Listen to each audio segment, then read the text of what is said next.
je vous propose de passer à la suite.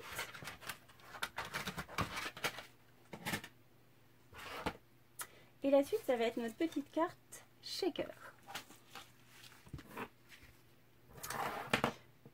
Pour le shaker, la technique est assez simple, mais demande juste de la précision. Cette carte s'ouvre dans ce sens-là. Je vais faire celle-là plutôt dans l'autre sens.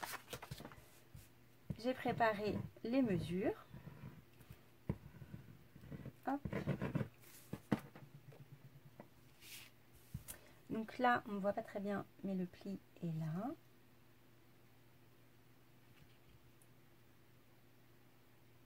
Tac. Voilà le fond. J'ai découpé déjà mon carré. J'ai utilisé le plus grand carré festonné du lot pyramide de carrés. Et on va découper ce carré avec la perforatrice. La petite perforatrice. Donc là, pour centrer, en fait, je me base sur ce que je vois un peu à travers. Et j'ai des petits festons qui dépassent de chaque côté. Et j'ai l'impression d'être à peu près au milieu. Voilà, je garde le petit cœur pour une prochaine fois. Je suis un petit peu vers le haut, mais c'est pas très grave. Donc ça va être ma base. Ici, je découpe. D'abord, pour avoir juste le tour, je vais d'abord découper un cœur dans une chute. Je garde mon cœur. Et ensuite, je vais découper le tour pour ne garder que la petite bordure festonnée. C'est d'être bien au milieu. Voilà. C'est beaucoup plus facile dans ce sens-là. Croyez-moi, j'ai essayé de le faire dans l'autre sens. C'est très compliqué. Parce que forcément, c'est impossible de tenir le cœur. Alors, je vais le coller tout de suite. En mettant des petits points de colle un peu partout.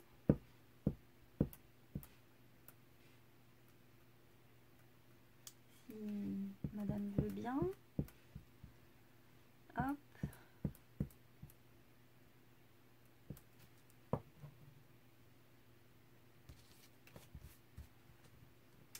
Et en disposant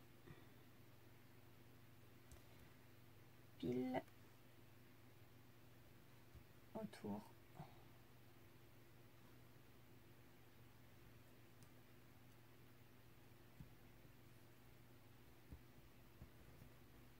Voilà. Voilà, le dessus est fait. Pour la suite, donc ça, je vais le prendre.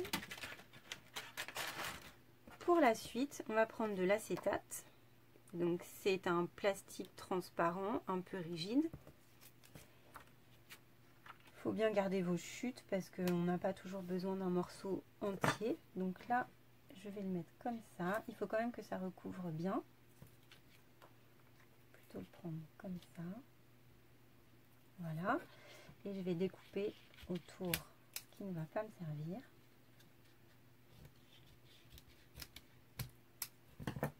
Voilà. Je vais mettre de la colle autour de mon trou.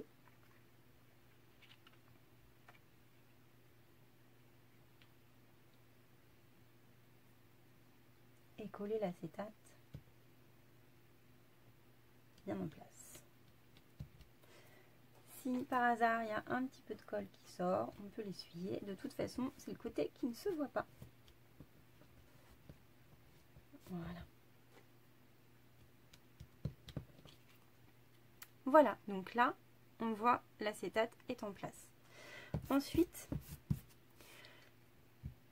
pour avoir suffisamment d'espace pour mettre les sequins, il faut mettre des mousses. Là, le mieux, comme on a quand même pas mal de sequins à mettre, c'est de mettre des mousses qui sont plus épaisses que les petites mousses que j'utilise d'habitude, qui ont disparu, comme le font toutes les mousses d'ailleurs. Je suis sûre que vous les voyez. Et moi, ah non, elles sont là. C'est quand même un truc spécial, la disparition des mousses, des points de colle sur les bureaux. Je suis sûre que ça vous arrive aussi. Donc ça, l'épaisseur, c'est pas du tout la même. Il y a vraiment une différence et ça permet de mettre plus de sequins, sachant qu'en plus, elles sont souples. Donc on peut vraiment pousser. Donc là, je mets ma grosse mousse bien épaisse autour de mon cœur.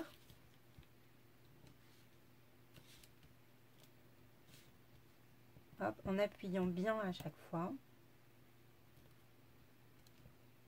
Hop. Voilà. Il en faut encore un petit peu.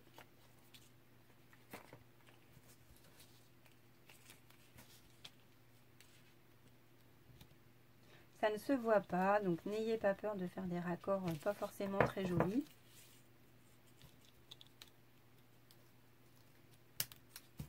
Et il faut absolument que ça ferme parfaitement bien. Donc là, pas hésiter à tasser un peu sur la fin. Voilà. Donc une fois qu'on a fait ça, on est quasiment prêt. Parce que là, finalement, on n'a plus qu'à enlever la mousse et c'est bon. On va donc mettre les gemmes. Alors attention, ils sont très jolis. Ils sont un petit peu épais pour un shaker. C'est vraiment juste l'épaisseur. Donc il ne faut pas en mettre trop. J'en ai mis un petit peu trop dans celle-là. J'ai mis un petit peu trop. Un petit peu trop enthousiaste avec. Donc je vais en mettre. Bon, j'ai un peu moins de grosses. Je ne vais pas mettre trop de grosses. Je vais mettre surtout des petites. Comme ça. Et je vais compléter avec quelques flocons qui me restent de cet hiver. Qui sont vraiment super pour faire des petits shakers. Hop. Faut pas hésiter à en mettre beaucoup, surtout dans les grands shakers. Là, on a un petit cœur, donc faut pas en mettre trop. Sinon, ça va être trop, ça va déformer le. Eh bien alors, je vais pas te refermer, toi. Voilà. Et donc là, on les tasse bien au milieu. Hop. Faut pas que ce soit trop épais au milieu et en même temps il faut les tasser quand même. Donc là on vérifie si tout est bien à l'intérieur. C'est un peu trop tassé, un peu trop épais. On éparpille.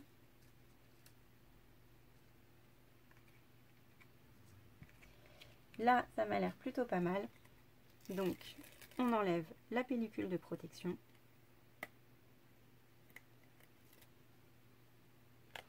Et attention, là c'est le moment où il faut placer droit au bon endroit.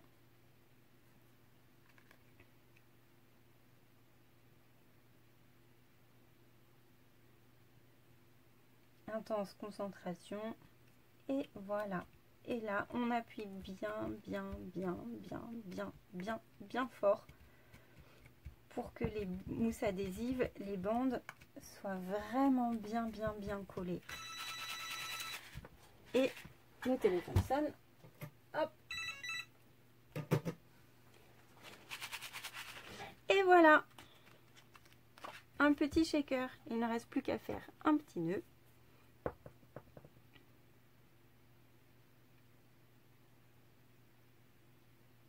Hop. À le réduire pour qu'il soit tout petit, tout mignon. S'il veut bien. Le nœud, c'est toujours compliqué. Hop.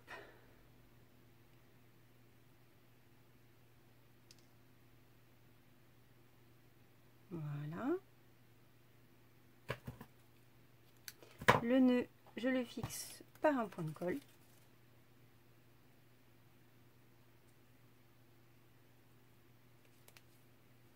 J'appuie bien fort. Il vient tout seul. Ça permet de le garder bien en place. On le colle juste là. Si on voit un tout petit peu le bout du point de colle, on peut le rentrer dessous. Et enfin, il nous reste juste le petit message à tamponner avec amour.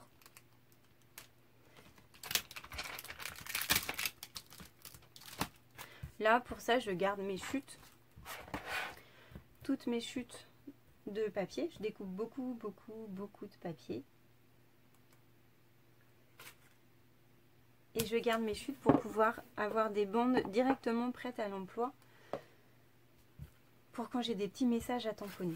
Je frotte avec l'embossing body qui enlève l'électricité statique et qui va éviter à la poudre de coller quand j'aurai tamponné. Je vais quand même tamponner avec parce que ce sera mieux. Hop, je tamponne avec de la Versamark. Je me remets à nouveau bien droite pour essayer de tamponner droit. Désolée, avec la lumière, il y a beaucoup d'ombre. Mon éclairage crée beaucoup d'ombre. Je ne sais pas si vous voyez tous les détails très bien. Je pense qu'il faudra que j'investisse dans une meilleure lumière. Hop, j'ai recyclé des petites boîtes de noisettes et de fruits secs pour mettre ma poudre dedans. Ça m'évite d'avoir à la verser à côté, à la remettre dedans, parce que moi, je pense que moins il y a de poudre à l'extérieur et mieux ça vaut. Parce que je déteste devoir remettre de la poudre à embosser dans un pot.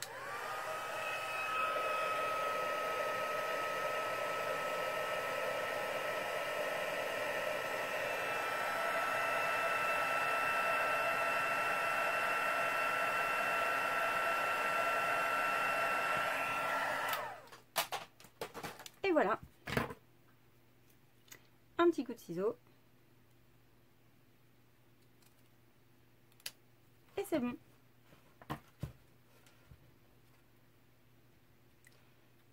Je vais mettre un tout petit peu de colle de ce côté.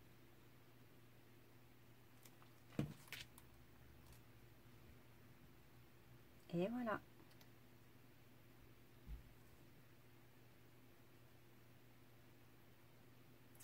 Ça que j'aime bien avec la colle, c'est qu'on peut décider que finalement, un peu plus loin, c'est mieux. Et voilà, notre projet est terminé.